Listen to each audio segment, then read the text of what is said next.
உங்களுடைய உடலை பிரதிபலிக்குது. ஆனாலும் சில குணாதிசயங்களை லக்னத்தை பேஸ் பண்ணியே பிரதிபலிக்கும். உங்களுடைய எண்ண ஓட்டங்கள் லக்னத்தை பேஸ் பண்ணியிருக்கும்.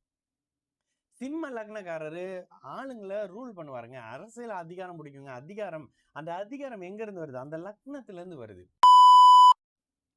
வணக்கம், நான் உங்கள் விக்கி ப்ரோஸ். நமக்கு எண்கணி ஞானத்தையும் வேத ஜோதிட ஞானத்தையும் ஆன்மீக ஞானத்தை வழங்கிய அனைத்து குருமார்களுக்கும் நன்றி. என்றதே வேளையில் இது ஒரு ஜோதிட விளக்கு வீடியோ. விருப்பம் உள்ளவர்கள் தொடர்ந்து பார்க்கலாம். நமது Vicky bros astrology social media follow பண்ணியிருக்கக்கூடிய அனைத்து தோழிகளுக்கும் நமது நன்றிகள். ஒரு கேள்வி. வணக்கம். Vicky bro, characters is based on your mind, right? Okay, நீங்க எப்போதும் யோன்னு என்னவே கேட்பீங்க. Okay, mind is control by moon, ராசி, right? Can explain in detail? Okay, என்ன கேட்குறீங்க? ஒருத்தருடைய குணாதிசயங்கள் அவங்களுடைய எண்ணங்களை ஓட்டுனது தானே. அப்போ ராசி தானே அதை கண்ட்ரோல் பண்ணுது சந்திரனின் மூலியமா அப்படின்னு கேட்குறீங்க. இதை எக்ஸ்பிளைன் பண்ண சொல்றீங்க. ஓகே, ராசி, சந்திரன் ஏன் மனோகாரகன்? ஒரு 2 days பிஃபோர் வந்து ஃப்ரெண்ட்ஸோட ஒரு இடம் போகிறப்போ அந்த நண்டு சாப்பிடும் போது அந்த நண்டு பற்றியான ஒரு டாபிக் வரும்போது, இதனால தான் கடகத்துக்கு நண்டு சிம்பிள் வந்துச்சான்னு ஒருத்தவங்க கேட்டாங்க. ஏன்னா கடகம் கடல் சம்பந்தப்படக்கூடிய அமைப்புகள், வெள்ளை நிறம், சீக்கிரமா அழுகி போகக்கூடிய பொருட்கள், சீக்கிரமா கரைஞ்சி போகிற ஐஸ்கிரீம், ஐஸ் கியூப், தண்ணி, ஓடுகிற நல்ல நீர், இதெல்லாம் இவருடையது. யாருடையது? சந்திரனுடையது. அதே மாதிரி சந்திரன் அமாவாசையானாலும் சந்திரன் தான், பௌர்ணமி ஆனாலும் சந்திரன் தான், தேய்பிரை ஆனாலும் சந்திரன் தான், வளர்பிறை ஆனாலும் சந்திரன் தான். ஆனா அந்த ஒரு சந்திரனுக்கு ஒளிகளில் வித்தியாசம் இருக்கு. இதனை ஒரு ஜாதகர் பிரதிபலிப்பார்.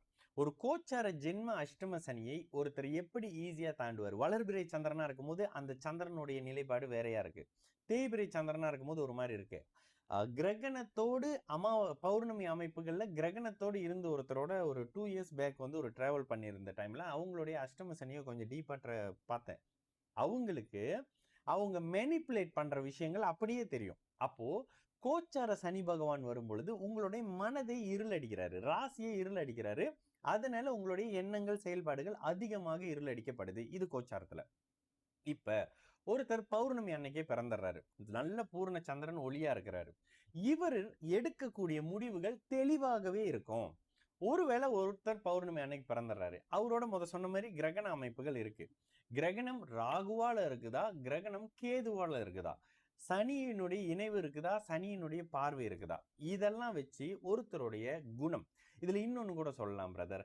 லக்னத்தை 6ஆம் அதிபதி பார்த்தால், 8ஆம் அதிபதி பார்த்தால், லக்னத்தோடு 6ஆம் அதிபதி 8ஆம் அதிபதி தொடர்பு கொண்டால், லக்னாதிபதி 6ஆம் 8ஆம் இடத்தோடு தொடர்பு கொண்டால் அவருடைய குணங்கள் கிரிமினலான வழிகள்ல, குறுக்கு வழிகள்ல இதெல்லாம் தொடர்பு கொள்ளும்.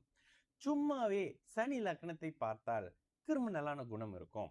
அப்போ உங்களுடைய லக்னம் உங்களுடைய உடலை பிரதிபலிக்குது. ஆனாலும் சில குணாதிசயங்களை லக்னத்தை பேஸ் பண்ணியே பிரதிபலிக்கும். உங்களுடைய எண்ண ஓட்டங்கள் லக்னத்தை பேஸ் பண்ணியிருக்கும். சிம்ம லக்னக்காரரு ஆளுங்களை ரூல் பண்ணுவாருங்க. அரசியல் அதிகாரம் பிடிக்குங்க. அதிகாரம், அந்த அதிகாரம் எங்க இருந்து வருது? அந்த லக்னத்துல இருந்து வருது. கடக லக்னம் எல்லாத்தையும் இமோஷனலாவே ஹேண்டில் பண்ணுவாரு, ரொம்ப பாவப்படுவாரு, எல்லாருக்கும் சாப்பாடு பண்ணணும்னு இருப்பாரு. இயல்பாக இருக்கும்போது லக்னத்துல சனி ராகுலாம் இருக்கும்போது ஏங்க அவர் அம்மா மாதிரி இல்லை அப்படின்லாம் கேட்டீங்கன்னா அந்த இடத்துல லக்னம் கெட்டு போயிருக்கு. அப்போ சந்திரன் உங்களுடைய எண்ண ஓட்டங்களையும் உங்களுடைய குணாதிசயங்கள்னு சொல்றதை விட உங்களோட கேரக்டர் மாதிரியான குணாதிசயங்கள்னே சொல்லலாம். கேரக்டரை லக்னமும் சேர்ந்து தான் தீர்மானிக்குது. சந்திரன் ஒளியாக இருக்கிறாரு, லக்னம் ஒளியாக இருக்கு, நீங்க நேர்மையாக இருக்கிறீங்க, நேர்வழியில இருக்கிறீங்க. சரி, கும்ப லக்னம்ங்க, மகர லக்னம்ங்க. ஏங்க எடுத்தோன்னே கும்பம் மகரம் போயிடுறீங்க? கும்பமும் மகரம் தான் ஒளியிலிருந்து சூரியனுக்கு நேர் ஆப்போசிட், சந்திரனுக்கு நேர் ஆப்போசிட். ஜோதிடம் வந்து மிகப்பெரிய ஒரு விஷயம். அந்த மிகப்பெரிய விஷயத்துல ஒளிக்கு நேர் எதிர் இருள்ன்றத சிம்பிளா சொல்லியிருக்கிறாங்க. நம்ம இதை விட்டுட்டு பரிகாரம் பண்ணு, பூஜை பண்ணு, அதை பண்ணு, இதை பண்ணுன்னு. உடம்பு சரியில்லைன்னா ஹாஸ்பிட்டல் போங்கன்னு சொன்னா, உடம்பு சரியில்லைன்னா நீங்க போய் விளக்கு போடுங்கன்னு சொல்ற கேட்டகரியா இருக்குது. சரி, இதை விட்டுட்டு இந்த இடத்துல ஒரு சனி, அந்த கும்ப லக்னக்காரர் இரவுல ஆக்டிவா இருக்கிறவரு, இருட்ட விரும்பக்கூடியவரு, உழைப்பை அதிகமா நம்பக்கூடியவரு, இந்த இடத்துல இருக்கக்கூடிய இந்த இருள் நிலையான சனிக்கு ஒளி பிடிக்காது. அப்ப இயல்பாகவே பாத்தீங்கன்னா இருட்டுல இருக்கிறது, நைட்ல ஆக்டிவா இருக்கு, இதெல்லாம் நம்ம லக்னத்தை கன்ஃபார்ம் பண்ணும் போது பண்றோம். அப்போ அந்த குணத்தினுடைய தன்மைகள் அந்த ஜாதகர்கிட்ட வெளிப்படும். பௌர்ணமி சந்திரனுடைய நிலைப்பாடு நேர் ஆப்போசிட். அவர் வந்து லைட்டு கிட்லாம் போட்டு பளிச்சுன்னு இருக்கணும், வேறமா இருக்கணும். சுக்கரனுடைய நிலைப்பாடு வேற அப்படின்ற மாதிரி வருது. இதுல குணத்தை நிர்ணயம் பண்ணுவது ராசி, கூடவே சேர்ந்து உங்களுடைய உடலையும் சரி என்ன உடலுடைய வெளிப்பாட்டை காட்டுறது லக்னம். லக்னத்துல சுக்கிரன் இருக்கிற ஒருத்தர், லக்னத்தோடு சுபர் இருக்கக்கூடிய ஒருத்தர் தன்னை அழகா வெளிக்காட்டிக்குவாரு. ஒருத்தர் பௌர்ணமி சந்திரனா இருக்கிறாரு, ஒருத்தர் சுக்கிரனா இருக்காரு, புதனா இருக்காரு, இவரா இருக்காரு, தன்னை டீசெண்டா வெளிக்காட்டிக்குவாரு. லக்னத்தில் செவ்வாய் இருக்கிற ஒருத்தர், ஒரு சின்ன ஒரு விஷயம் பண்ணலாமா, நீங்க நல்லா செக் பண்ணி பாருங்க. இந்த டேட்டூலாம் குத்துறாங்கல்ல, இந்த டேட்டூலாம் குத்திக்கிட்டு ஒரு மாதிரி ரகட்டா இருக்கிற அத்தனை பேருக்கும் செவ்வாய் ஒரு அளவுக்கு நேர்வலு பெற்றிருப்பாரு. நேர்வலு, மறைந்து வலு பெறாமல் நேர்வலு பெற்றிருப்பாரு. இவங்களுக்கு தான் இந்த டேட்டூ மாதிரியான விஷயங்கள்ல ஆர்வம் வரும். ஏன்னா ஒரு வகையான வலியை தாங்கக்கூடிய தன்மை இல்லை டேட்டூ. இப்ப எனக்கெல்லாம் டேட்டூ பார்த்தாலே ஐயோ எப்படிப்பா அப்படி குத்துறீங்கன்னு. அப்போ அதனை விரும்பக்கூடிய வகையில செவ்வாய் ஒரு வகையில ஏதோ ஒரு வகையில் நேர்வலு பெற்றிருப்பாரு, சுபத்துவமா கூட இருப்பாருன்னு சொல்லலாம். அப்போ அந்த செவ்வாயினுடைய தன்மையை வெளிப்படுத்துவார். அப்ப யாரு அதிகமா அந்த செவ்வாயினுடைய தன்மை வெளிப்படுத்துவார்? மேஷ, விருச்சக, லக்ன ராசிக்காரங்க.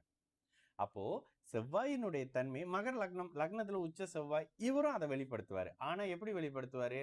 மகர சனியுடைய மிக்ஸோட இந்த இடத்துல இருக்கும். அப்போ ராசி உங்களுடைய எண்ண ஓட்டங்களை செயல்படக்கூடிய அமைப்புகளை வெளிப்படுத்தக்கூடிய தன்மை, லக்னம் உங்களுடைய உடலையும் உடல் அமைப்புகளையும் உடல் தோற்றத்தன் கூட சொல்லலாம், உங்களுடைய முயற்சிகளையும் சொல்லலாம். நீங்க எப்படி முயற்சி அடைகிறீங்க, சக்சஸ் ஆக போறீங்களா, லக்னம் அதனை சொல்லிரும், லக்னாதிபதி அதனை சொல்லுவாரு. இதன் வழிதான் எண்ண ஓட்டம். கண்டிப்பாக சந்திரன் ராசியில மட்டும்தான் இருக்கு. ராசியில செவ்வாய் இருந்தா நீங்க கோபக்காரரா இருப்பீங்க, ராசியில கேது இருந்தா குழப்பக்காரரா இருப்பீங்க, சனி பார்த்தா கன்ஃபியூஸா இருப்பீங்க, நீங்க கன்ஃபியூஸா இருந்தா மற்றவங்களும் கன்ஃபியூஸ் பண்ணிடுவீங்க, ராசியை குரு பார்க்குறாரு, எந்த பாப கிரகத்தின் தொடர்பு இல்லைன்னா தெளிவான முடிவு எடுப்பீங்க. இதெல்லாம் ராசியின் அடிப்படையில் வரும் பிரதர். சரிங்களா? நான் உங்களுக்கு ப்ரோஸ், நல்லது நடக்கும், எல்லோரும் நல்லா இருப்போம். வணக்கம்.